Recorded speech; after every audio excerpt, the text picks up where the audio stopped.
Hello.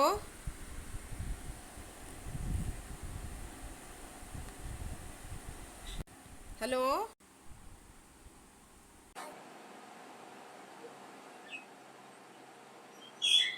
Hello.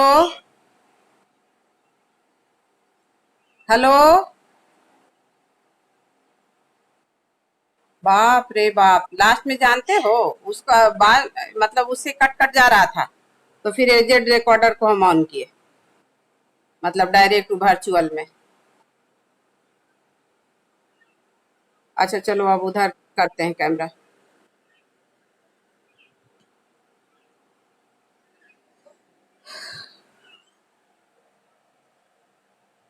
चलो, दिख रहा है ना? तो रिवाइज्ड सिलेबस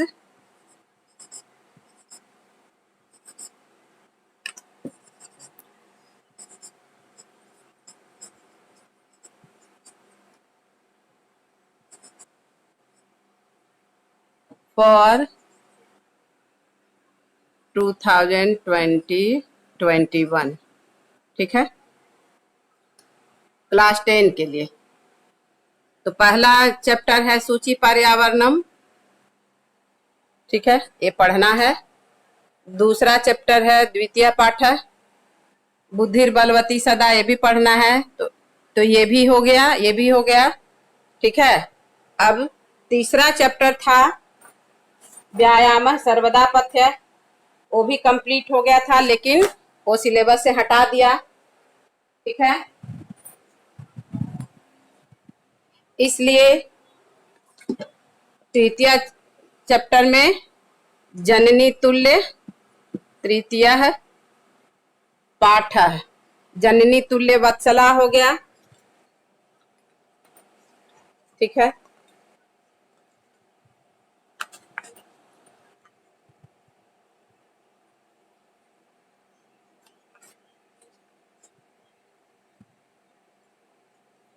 अब मेन तृतीय पाठ है व्यायाम सर्वदा पथ्य, कट हो गया, हट गया। चौथा शिशु पालनम शिशु लालनम भी हट गया। और पांचवा पाठ है जननी तुल्य वत्सला, ठीक है। इसलिए यहाँ कंफ्यूज नहीं हो, तो यहाँ पे हम लिख दे रहे हैं, ये तुम्हारे पास जो बुक है उसमें ये पंचमः पाठ है ना, पंचमः पाठ है, ठीक है। और उसके बाद है फिर सुभाषितानी, ये है षष्ठ पाठ, ठीक है। सुभा जननी तुल्य वत्सला सुभाषितानी। और सप्तम पाठ में सौहार्दम प्रकृति शोभा, ठीक है। तो ये सप्तम में ही था, सप्तम पाठ।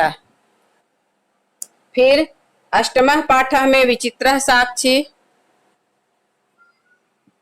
अष्टम पाठ, ठीक है। सप्तम पाठ में सौहार्दम सौहार्दम प्रकृति शोभा, अष्टम पाठ में विचित्र साक्षी।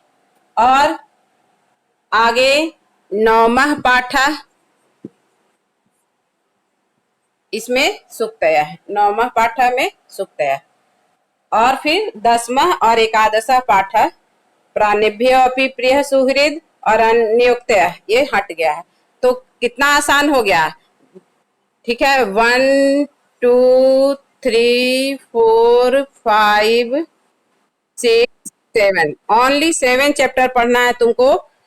टोटल 12 चैप्टर में 5 चैप्टर, तो 2 चैप्टर तो पहले हटा था पिछले साल ही, और इस साल और 3 चैप्टर हटा दिया, तो मात्र 7 चैप्टर पढ़ना है। तो आसान हो गया ना?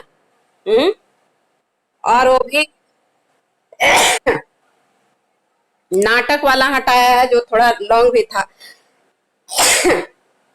दोनों जो भी हटाया है, ठीक है। एक तो सोम प्रभा वो नाटक वाला था, और दूसरा लेसन जो तुम्हारा है प्राण्यभ्यो अपि प्रिय सुहृद, ठीक है, वो हट गया। तो इतना मात्र 7 चैप्टर पढ़ना है, उसमें 2 चैप्टर हो चुका। और अब आगे होगा लेसन नंबर 5 जननी तुल्य वत्सला। जननी तुल्य वत्सला का क्या मीनिंग हुआ? अच्छा सुनो, बाकी तो तुम लोगों को हम सिलेबस भेज ही दिए हैं, सुन रहे हो? बाकी सिलेबस भेज ही दिए हैं। तो आप ग्रामर का इसमें तो लिख समय बर्बाद करने का कोई जरूरत नहीं है, आगे पढ़ाएंगे कि वो भी लिख दें। सबके पास तो हम पीडीएफ भेज ही दिए, जैसा बोलोगे लिख दें। अच्छा ठीक, ठीक है। तो इसका पहले फोटो ले रहे हैं।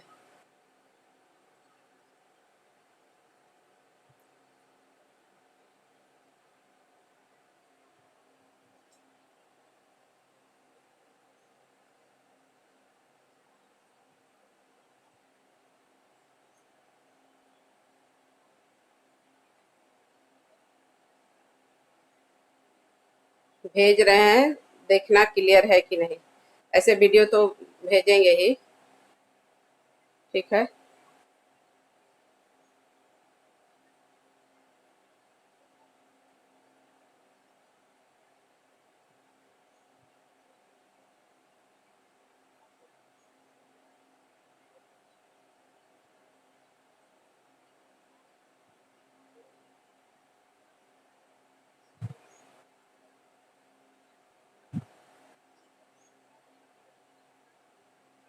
ठीक है, चला गया। अब रब कर रहे हैं, अब आगे ग्रामर का लिखेंगे।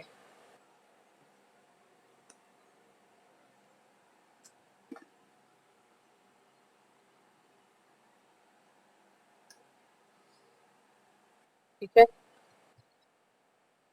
तो वही जन्नी तुल्य वात्सला, वो जो बुद्धि बलवदा हो ही गया, सूची पर्यावरण हो ही गया। और अब आगे व्यायाम सर्वदा पथ्य हो गया था, तो पढ़ना ही नहीं है, तो जननी तुल्य वात्सला को करेंगे ना। तो अभी ग्रामर का लिख दे रहे हैं, वो भी मतलब ग्रामर का जो पढ़ना है, ठीक है।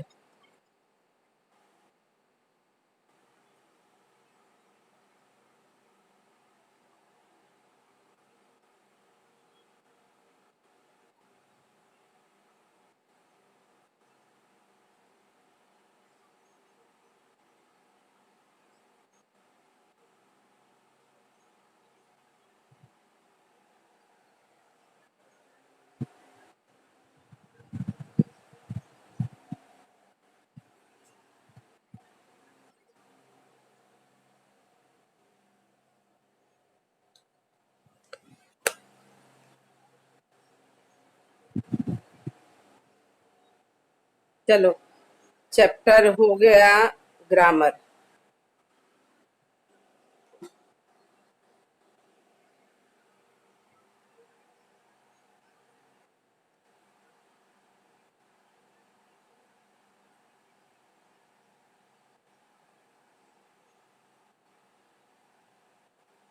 पहला संधि कार्यम,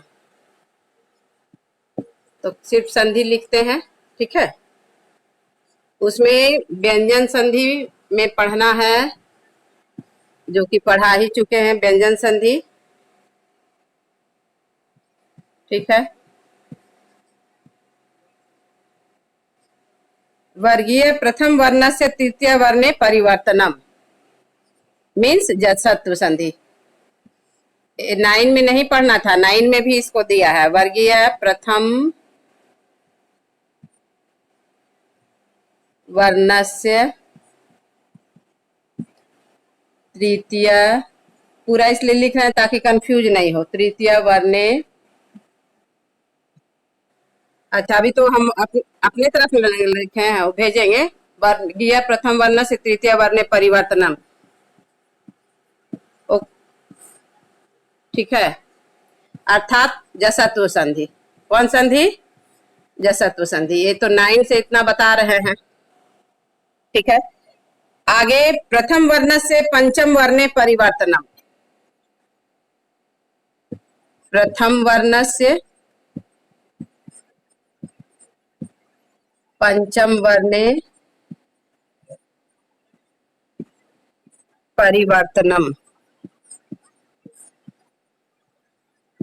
वर्तनम मीन्स यरो अनुनासिके अनुनासिको वा, अनुनासिक संधि। ठीक है, यरो अनुनासिके, ये सूत्र का नाम है, अनुनासिको वा।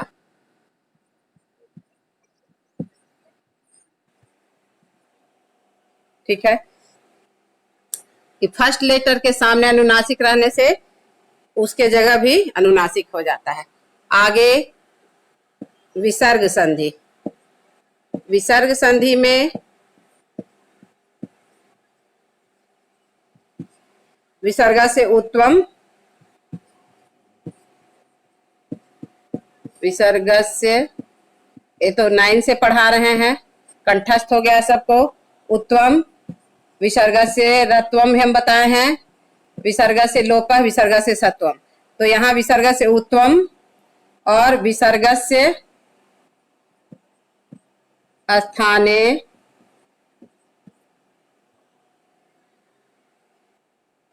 स, दंत स, तालव्य स और मूर्धन्य स, मतलब स ही सिर्फ पढ़ना है, यानी विसर्ग से उत्तम और सत्वम। ठीक है, रत्वम और लोपा नहीं है सिलेबस में। अब समास, हाँ हाँ है, वो लिख रहे हैं, हम बता रहे हैं। समास में वो हम फिर से, समस्त पद और विग्रह, तो तत्पुरुष और विभक्ति। तत्पुरुष में सिर्फ विभक्ति वाला पढ़ना है, ये भी आसान कर दिया, समझ गए। तत्पुरुष में कर्मधारय और जो भेद था ना तत्पुरुष का, तो कर्मधारय द्विगु और नय नहीं पढ़ना है, सिर्फ विभक्ति वाला पढ़ना है। उसके बाद अव्ययी भाव समास पढ़ना है। अव्ययी भाव में जो 6 शब्द बताए थे, बस उतना ही। ठीक है, कौन कौन? अनु, उप, सह, निर, प्रति, सब बता चुके हैं। और यथा। और तीसरा द्वंद्व समास। द्वंद्व समास में भी, ठीक है, केवल द्वंद्व समास का 3 भेद होता है, तो उसमें केवल